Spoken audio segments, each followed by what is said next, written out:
Buenas tardes, mi nombre es Marcelo Díaz. Como saben, estoy leyendo el libro de Mormón. Estoy grabando capítulo a capítulo, un video, un capítulo. Estamos en primer Nefi, capítulo 15. Lo de la posteridad de ley recibirán a los gentiles, de los gentiles el evangelio en los posteriores días. El recogimiento de Israel se compara a un olivo cuyas ramas naturales serán injertadas nuevamente. Nefi interpreta la visión del árbol de la vida y dice que la justicia de Dios separa a los malos de los justos, aproximadamente 600 a 592 a.C. Y ocurrió que después que yo, Nefi, hube sido arrebatado en el espíritu y hube visto todas estas cosas, volví a la tierra a la tienda de mi padre. Y sucedió que vi mis hermanos y estaban disputando entre sí concerniente a las cosas que mi padre había visto, porque verdaderamente les habló muchas grandes cosas que eran difíciles de comprender, a menos que uno recurriera al Señor, y como eran duros de corazón, no acudían al Señor como debían. Y yo, Nefi, estaba apesumbrado por la dureza de sus corazones, como también a causa de las cosas que yo había visto, las cuales sabía que inevitablemente habrían de suceder debido a la gran iniquidad de los hijos de los hombres. Y aconteció que me sentí abatido por causa de mis aflicciones, por las que consideraba mayores que cualquier otra cosa, por motivo de la destrucción de mi pueblo, porque yo había visto su caída. Y aconteció que después de haber recobrado la fuerza, hablé a mis hermanos, deseando saber la causa de sus disputas. Y dijeron: he aquí, no podemos comprender las palabras de nuestro Padre. Padre hablando concernientes a las ramas de nuestro olivo, de las hojas del olivo, y también con respecto a los gentiles. Y les dije: ¿habéis preguntado al Señor? Y me contestaron: no, porque el Señor no nos concede tales cosas a nosotros. He aquí les dije: ¿cómo que no guardáis el mandamiento del Señor? ¿Cómo es que queréis parecer a causa de la dureza de vuestros corazones? ¿No recordad las cosas que el Señor había dicho? Si no endurecer nuestros corazones, si me pedís con fe, creyendo, y recibirás, guardando diligentemente mis mandamientos, de seguro se harán manifestadas esas cosas. He aquí os digo que la casa de Israel fue comparada a un olivo, por causa del Espíritu del Señor, que estaba en nuestro Padre, y aquí, no estamos sido desgajados de la casa de Israel, no somos nosotros una rama de Israel. Ahora bien, lo que nuestro Padre quiere decir conciertamente el injerto de las ramas naturales por medio de la plenitud de los gentiles, es que los días posteros, cuando nuestros descendientes hayan degenerado en la incredulidad, sí, por espacio de muchos años, muchas generaciones después del Mesías, será manifestado en la carne de los hijos de los hombres. Entonces la plenitud del evangelio del Mesías vendrá a los gentiles, y de los gentiles vendrá el resto de la posteridad. Y en aquel día el resto de nuestra posteridad sabrán que son de esta casa de Israel, y que son el pueblo del convenio del Señor. Entonces sabrán y llegarán al conocimiento de sus antepasados, y también conocimiento del evangelio de su Redentor, que nuestros padres, que ministró a sus padres. Por tanto, llegarán al conocimiento de su Redentor y de los principios exactos de su doctrina, para que sepan cómo venir al Rey a él y ser salvos. Y entonces no se regocijarán en aquel día y hablarán de su sempiterno Dios, su roca, su salvación. Sí, y no recibirán en aquel día fuerza, nutrición, la verdadera vid. Sí, no vendrán al verdadero rebaño de Dios.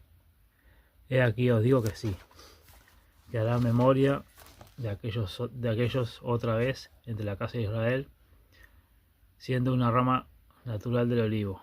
Serán injertados en el olivo verdadero.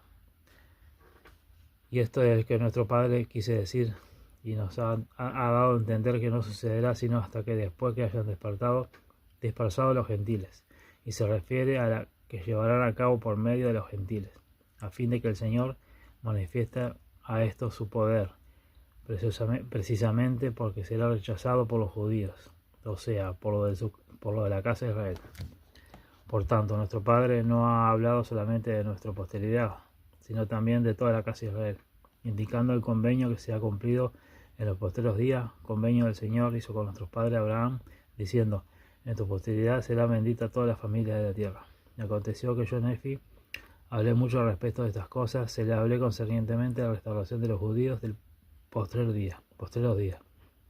Y les repetí las palabras que Isaías, quien se refirió a la destrucción de los judíos, restauración de los judíos, o sea, la casa de Israel, que después fuese restaurados, no volverían a ser confundidos, ni esparcidos otra vez. Y sucedió que hablé muchas palabras a mis hermanos, de modo que se tranquilizaron y se humillaron ante el Señor.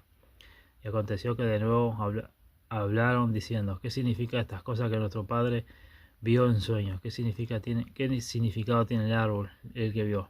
Y yo le dije, era una representación del árbol de la vida. Y me dijeron, ¿qué significa la barra de hierro que nuestro Padre vio que conducía al árbol? Y le dije, era la palabra de Dios, y que quienes se escucharan la palabra de Dios y se aferraran a ella, no perecerían jamás, ni los vendrían las tentaciones ni los ardientes dardos del adversario para cegarlos y llevarlos hasta la destrucción. Por tanto, yo, Nefi, les exhorté a que escucharan la palabra del Señor. Sí, les exhorté que todas las enseñanzas de mi alma, con todas las energías de mi alma y con toda la facultad que poseía, obedecerán las palabras, que se acordaran siempre de guardar los mandamientos en todas sus cosas. Y me dijeron, ¿qué significa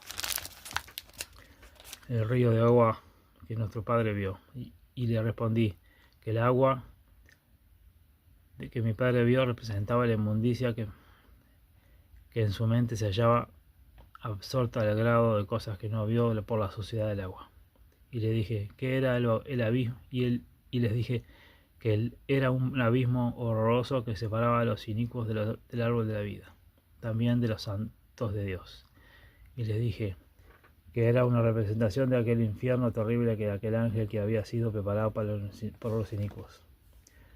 Y le dije, nuestro Padre también vio que la justicia de Dios separaba a los malos de los justos, y su resplandor era como la llama de fuego que hacía creciente hasta Dios para siempre, jamás no tiene fin. Y preguntaron, ¿significa esto tormento del cuerpo de los días de probación, o significa el estado de final del alma después de la muerte del cuerpo temporal, o se refiere a las cosas que son temporales? Y aconteció que le dije, aquello que era una representación de las cosas temporales, así como espirituales, porque había llegar el día en que serían juzgados por sus obras, sí, según las obras efectuadas por el cuerpo temporal de sus días de probación. Por lo tanto, si morían en su iniquidad, tendrían que ser desechados también en respecto a las cosas que son espirituales, lo cual se relacionan con la rectitud, de modo que deberían compadecer ante Dios para ser juzgados ante sus obras. Y sus obras han sido inmundicias y son inmundos, por fuerza de ellos no pueden morar en el reino de Dios. De lo contrario, el reino de Dios también será inmundo.